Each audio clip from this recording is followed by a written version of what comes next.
क्या आपने कभी सुना है एक ऐसी शक्तिपीठ के बारे में जहां मां स्वयं तांत्रिकों की साधना की परीक्षा लेती है?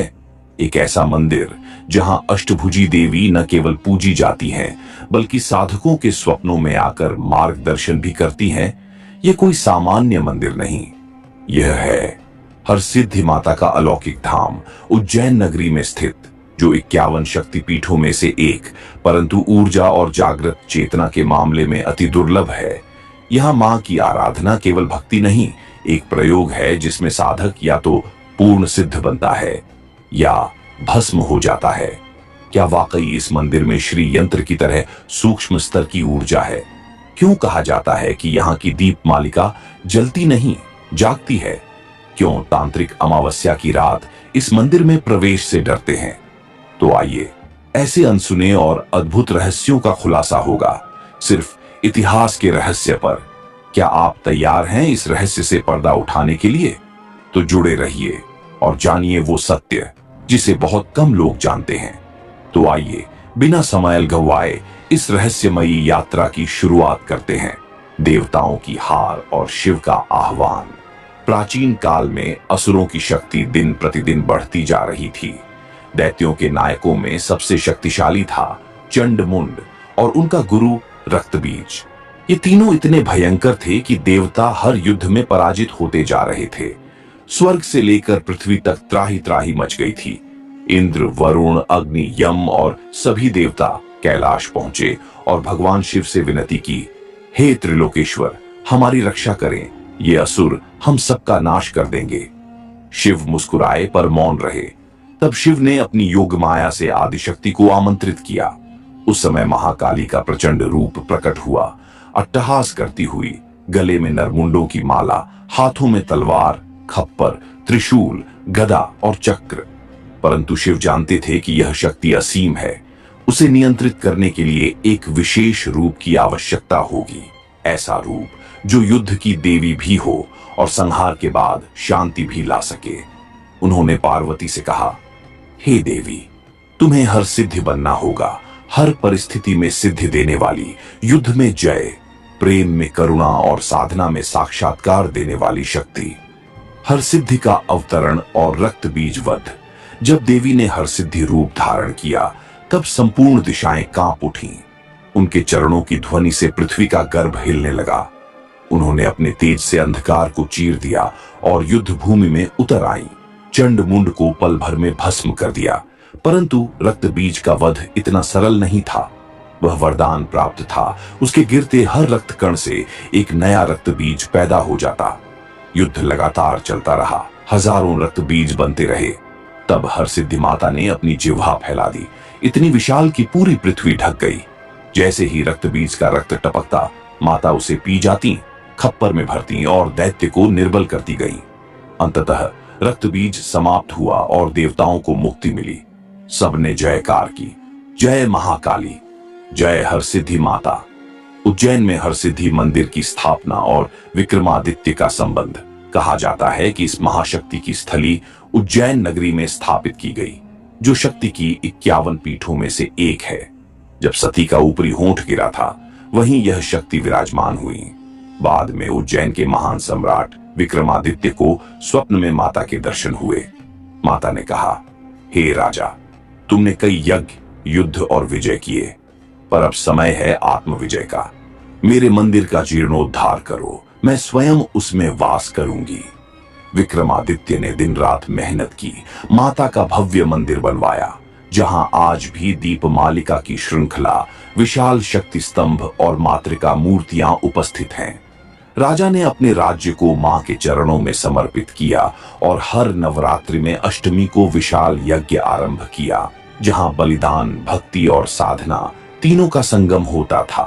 तांत्रिक परंपरा और सिद्ध शक्तिपीठ के रूप में हरसिद्धि माता केवल भक्तों की देवी नहीं रही, वे तांत्रिकों और सिद्धों की आराध्य बन गईं। कहा जाता है कि उज्जैन का हरसिद्धि मंदिर तांत्रिकों की 3 प्रमुख पीठों में से एक है, जहां चामुंडा, कालिका और महालक्ष्मी तीनों रूपों की एक शक्ति के रूप में पूजा होती है। जो तांत्रिक यहां तंत्र सिद्ध कर लेता है, उसे सप्त लोकों की गति प्राप्त होती है।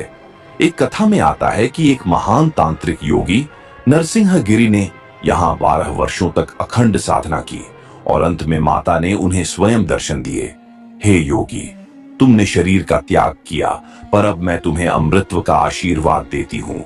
जहां मेरा दीप जलेगा वहीं तेरा तेज भी होगा। कलयुग में भक्तों की रक्षा और हर संकट का नाश करने वाली देवी हर सिद्धि माता का सबसे बड़ा रहस्य ये है कि वे केवल अतीत की देवी नहीं, वर्तमान की भी जीवंत शक्ति हैं।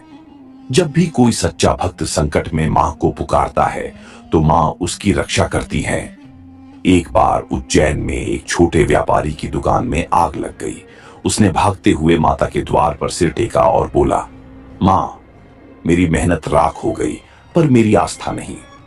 उसी रात माता ने स्वप्न में आकर कहा, कल सूर्योदय से पहले मंदिर आ जाना। वह गया। देखा, मंदिर के द्वार पर एक थैला रखा है जिसमें उतनी ही धनराशि थी जितनी उसका नुकसान हुआ था। यह केवल एक घटना नहीं, यह मां की कृपा की मिसाल है। आज भी हर अमावस्या और नवरात्रि की रात उज्जैन में माता का दरबार ऐसा सजता है कि लगता है देवी स्वयं उपस्थित हैं। उज्जैन के निर्भय बालक की रक्षा। करीब 200 वर्ष पहले उज्जैन नगर में एक 8 साल का बालक, नाम था अनुग्रह। वह प्रतिदिन मंदिर में दीप जलाने जाता था, लेकिन एक दिन रात्रि में लौटते समय जंगल से गुजरते हुए कुछ डाकुओं ने उसे पकड़ लिया। वे बोले, इस बच्चे को बंधक बनाकर हम नगर में घुसेंगे और लूट करेंगे। बालक रोया नहीं, उसने बस आंख बंद कर हरसिद्धि माता का स्मरण किया। तभी चारों दिशाओं से भयंकर गर्जना हुई। आकाश से एक काली ज्वाला उतरी। अष्टभुजी मां प्रकट हुई। डाकुओं की आंखें फूट गईं। वे पागल होकर जंगल में भाग गए। बालक मंदिर के सामने फिर प्रकट हुआ। उसके माथे पर माता का हाथ था और उसके आसपास दीपक स्वतः जल रहे थे। मृत व्यापारी को जीवन दान। एक व्यापारी जिनका नाम था सूरजदास हर वर्ष नवरात्र में माता को चांदी का छत्र चढ़ाता था। एक वर्ष जब व्यापार में भारी नुकसान हुआ तो उसने संकल्प लिया, मैं इस बार भी छत्र चढ़ाऊंगा, चाहे जान ही क्यों न जाए। धन के अभाव में उसने शरीर की चिंता किए बिना तपस्या की, लेकिन दुर्भाग्यवश छत्र लेकर लौटते समय नदी पार करते हुए उसकी नाव डूब गई। सबने उसे मृत मान लिया।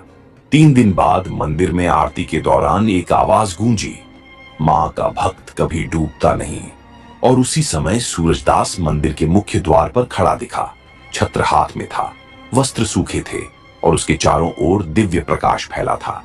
साधक की परीक्षा, खप्पर से अमृत। विक्रम संवत 1450 में एक तांत्रिक साधक रामेश्वर गिरी ने मंदिर में बैठकर 108 रातों तक मौन साधना की। अंतिम रात माता ने प्रकट होकर कहा, यदि तुझे मेरी सिद्धि चाहिए तो खप्पर में रक्त पीना होगा। साधक घबराया, पर उसने मां की आंखों में देखा, वहां करुणा थी। उसने खप्पर को उठाया और आंखें मूंद कर पी लिया। स्वाद अमृत जैसा था। वो रक्त नहीं था, बल्कि ज्ञान, प्रेम और त्याग का रस था। माता मुस्कुराई और बोली, जिसने मृत्यु को भी तपस्या का चरण बना लिया, वही मेरा सच्चा साधक है। रामेश्वर गिरी को सिद्धि मिली और वे उज्जैन के 7 सिद्ध योगियों में एक कहलाए। मंदिर में घुसे मुगल सैनिकों का संहार। अकबर के समय में जब उज्जैन पर आक्रमण हुआ, मुगल सेनापति खानजादा ने आदेश दिया, हर सिद्धि मंदिर को तोड़ दो, वहां की मूर्ति उखाड़ लाओ। जैसे ही उसके सैनिक मंदिर में घुसे, वहां सब कुछ शांत था। उन्होंने जैसे ही देवी की मूर्ति छूने की कोशिश की, अचानक वहां की एक 108 दीप मालिकाएं जल उठीं और एक एक दीपक से अग्निबाण निकले। सैनिकों के शरीर जलकर भस्म हो गए। खानजादा स्वयं पागल होकर जंगल में भटक गया और मरते दम तक मां मां चिल्लाता रहा। अंधी कन्या को दी दृष्टि। एक साधारण परिवार की कन्या जो जन्म से अंधी थी, हर पूर्णिमा को मां के द्वार जाकर घंटों बैठती, कोई मांग नहीं करती, बस मौन रहती। एक दिन मंदिर के पुजारी ने पूछा, बेटी तुम क्या चाहती हो? उसने कहा, मुझे कुछ नहीं चाहिए, मां को देखना चाहती हूं। उसी रात माता ने स्वप्न में आकर उसकी आंखों को छुआ। अगली सुबह पहली किरण के साथ वह दौड़ते हुए पुजारी के पास आई और बोली, मुझे दिख रहा है दीपक, घंटा और मां। माता की कृपा से आज वह कन्या एक प्रसिद्ध चित्रकार है जो केवल देवी चित्र बनाती है, भूत प्रेतों का नाश करने वाली देवी। एक बार उज्जैन में एक बाबा ने तंत्र की गलत राह अपनाई। उसने कब्रिस्तान से शक्तियां बुलाने की कोशिश की, जिससे पूरा नगर भूत प्रेतों की छाया में आ गया। माता के पुजारी ने आरती रोक दी और मां से विनती की, मां, ये तांत्रिक अपने मार्ग से भटक गया है। उसी रात माता हरसिद्धि खप्पर और त्रिशूल लेकर कब्रिस्तान पहुंची। वहां प्रेतों को बोतल में बंद कर दिया और तांत्रिक के सामने बोली, शक्ति का प्रयोग रक्षा के लिए करो, विनाश के लिए नहीं। उस दिन के बाद से वह बाबा एक संत बन गया और मां के चरणों में जीवन बिताया। मां की कृपा से अकाल में वर्षा। एक समय उज्जैन में 3 वर्षों तक वर्षा नहीं हुई। किसान रोने लगे, फसलें सूख गईं। राजा ने कई यज्ञ कराए पर कुछ नहीं हुआ। अंततः हरसिद्धि माता के मंदिर में अखंड ज्योत जलाकर पुकार की गई। चौथे दिन आकाश से बादल छा गए और 21 दिनों तक मूसलाधार बारिश हुई। लोगों ने कहा, यह विज्ञान नहीं, यह मां की इच्छा थी। आज भी उस घटना की याद में जल दीप उत्सव मनाया जाता है। मृत्यु के बाद भी भक्त को दर्शन देने वाली देवी। एक वृद्ध भक्त श्री गोविंद दास हर दिन मंदिर आकर दीप जलाते थे। जब उनका अंतिम समय आया, उन्होंने कहा, मेरी आंखें बंद हों इससे पहले मैं मां को देख लूं। सबने कहा, तुम तो उन्हें रोज देखते हो। वे बोले, नहीं, मैं उनके पत्थर रूप को देखता हूं, लेकिन आज उनकी जीवंत झलक चाहता हूं। उसी रात मंदिर की मूर्ति चमक उठी और अष्टभुजी माता स्वयं प्रकट हुई। करुणा से भरी दृष्टि, हाथ में त्रिशूल और बोतल और बकरे पर बैठी। गोविंद दास ने अंतिम सांस ली और मां की गोद में समा गया। तंत्र की अधोगति और कलियुग का अंधकार। कलियुग के मध्य काल में जब धर्म की स्थिति डगमगाने लगी, तब केवल 2 मार्ग बच गए, या तो भक्ति या तंत्र। परंतु कई लोभी, स्वार्थी और अधर्मी तांत्रिकों ने शक्ति को पाने के लिए तंत्र का गलत उपयोग शुरू कर दिया। उन्होंने शव साधना, वशीकरण, मारण और उच्चाटन जैसे प्रयोग शुरू कर दिए। तांत्रिकों के इस अधर्म से पृथ्वी का संतुलन बिगड़ गया। पशु, पक्षी, यहां तक कि बच्चे भी उनकी क्रूर साधनाओं का शिकार बनने लगे। शक्तिपीठों की ऊर्जा डगमगाने लगी। देवी स्वरूप मौन हो गए। उज्जैन, जो एक संतुलन का केंद्र था, वहां की हर सिद्ध शक्ति भी निशब्द हो गई। पर वे मौन थीं, निर्बल नहीं। तिर्यक व्रती तांत्रिकों का उदय और शक्ति को ललकार। 3 प्रमुख तांत्रिकों, महाकाल भैरव तांत्रिक, गंधमादन श्मशानी और नागवर्ण मसान, ने घोषणा की, अब देवी शक्ति हमारी होगी, हम उसे अपने तंत्र के खप्पर में बंद कर देंगे। उन्होंने उज्जैन की सीमा में घोर तंत्र यज्ञ आरंभ किया। चौराहों पर नरबलि दी जाने लगी। वे रात में हड्डियों की माला पहनकर नाचते और सुबह नगर में आतंक फैलाते। उन्होंने मंदिरों की दिशा उल्टी कर दी, दीपों की ज्योत बुझा दी और देवी मूर्तियों को उल्टा करके कहा, अब शक्ति हमारी दासी है। लोग भयभीत हो उठे। पुजारियों ने आरती रोक दी, घंटियां बंद हो गईं। हर सिद्धि माता की प्रतिमा से प्रकाश लुप्त हो गया। ऐसा लगने लगा जैसे मां स्वयं समाधि में चली गई हो। साधक भारद्वाज की पुकार और माता की जागृति। उसी नगर में एक युवा साधक था, भारद्वाज। वह न तो ब्राह्मण था, न कोई विद्वान। वह एक तेली का पुत्र था, पर उसकी आस्था में तप था। उसने देखा कि पूरा नगर डर में जी रहा है। उसने हरसिद्धि मंदिर में जाकर कहा, मां, लोग डर गए हैं, लेकिन मैं नहीं। अगर तू शक्ति है तो तुझे खुद उठना होगा। उसने दीप जलाया। ज्वाला नहीं थी, पर धुआं उठा। 3 दिन तक उपवास किया, मस्तक पर मां की मिट्टी का तिलक लगाया और अपने खून से मंत्र लिखा, जागो मां, अब मौन नहीं। तीसरी रात अचानक मंदिर की मूर्ति थरथराई। एक अद्भुत प्रकाश फूटा। दीपमालिकाएं जल उठीं और फिर मां प्रकट हुई, विकराल रूप में, त्रिनेत्र में अग्नि, 8 हाथों में अस्त्र और पीछे खड़ी कालरात्रि की सेना। चौराहे पर महासंग्राम और हरसिद्धि की चेतावनी। माता सीधे उस चौराहे पर पहुंची जहां तंत्र का महायज्ञ चल रहा था। उनके साथ उनके गुप्त योद्धा थे, कालिका, धूमावती, मातंगी और तारा। उन्होंने कहा, तंत्र कोई खिलौना नहीं, यह आत्मा का शुद्धिकरण है। तुमने इसे विकृति बना दिया, अब समय है संहार का। महाकाल भैरव तांत्रिक बोला, हमें नहीं डर मां से, अब शक्ति हम हैं।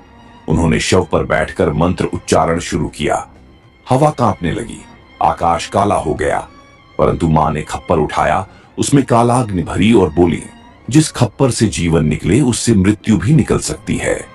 खप्पर के हर बूंद से एक एक योगिनी प्रकट हुई और तांत्रिकों की सेना से युद्ध छिड़ गया। नागवर्ण मसान ने विष छोड़ दिया, पर माता ने उस विष को पी लिया और अपनी कंठ काली जिह्वा से उसकी आत्मा खींच ली। गंधमादन श्मशानी भागा, पर धूमावती ने उसे घसीटकर माता के सामने ला खड़ा किया। तंत्र की शुद्धि और पुनः स्थापना 3 रात तक युद्ध चला। चौथी रात माता ने तांत्रिकों को कहा, तुम्हारे पास अब भी अवसर है, तंत्र को छोड़ो नहीं, पर उसे धोना पड़ेगा। जो शक्ति संसार के भले के लिए हो वही सच्चा तंत्र है। महाकाल भैरव तांत्रिक ने अपने खप्पर को भूमि पर फेंक दिया और बोला, मां, अब तू ही मेरी गुरु है। मां ने उसे गले लगाया और उसे उज्जैन मंदिर का रक्षक बनाया। मंदिर के दक्षिण द्वार पर आज भी उसकी समाधि है और कहा जाता है कि जो वहां दीप जलाता है उसे तांत्रिक दोष कभी नहीं सताता। तो ये थी हरसिद्धि माता की वो गूढ़, रहस्यमयी और दिव्य गाथा, जहां शक्ति केवल पूजी नहीं जाती, अनुभव की जाती है। जहां दीपक केवल रोशनी नहीं देते बल्कि चेतना को प्रज्वलित करते हैं, और जहां श्री यंत्र केवल एक प्रतीक नहीं बल्कि मां की जीवित उपस्थिति है। इस मंदिर की हर ईंट, हर घंटी, हर छाया और हर जप एक अदृश्य शक्ति को स्पंदित करती है, जो केवल उन्हें दिखाई देती है जो भय नहीं, श्रद्धा लेकर आते हैं। अगर आपको भी लगता है कि यह कोई साधारण कहानी नहीं बल्कि मां की कृपा का साक्षात प्रमाण है, तो इसे अपने मित्रों, परिवार और साधना में रुचि रखने वालों तक जरूर पहुंचाएं। और ऐसी ही अनसुनी, अलौकिक और सनातन रहस्यों से जुड़ी कहानियां पाने के लिए हमारे चैनल को लाइक करें, शेयर करें और सब्सक्राइब करना बिल्कुल ना भूलें। घंटी दबाएं ताकि जब अगला रहस्य खुले आप सबसे पहले जानें। जय मां हरसिद्धि, जय सनातन धर्म। इतिहास के रहस्य केवल सच्चे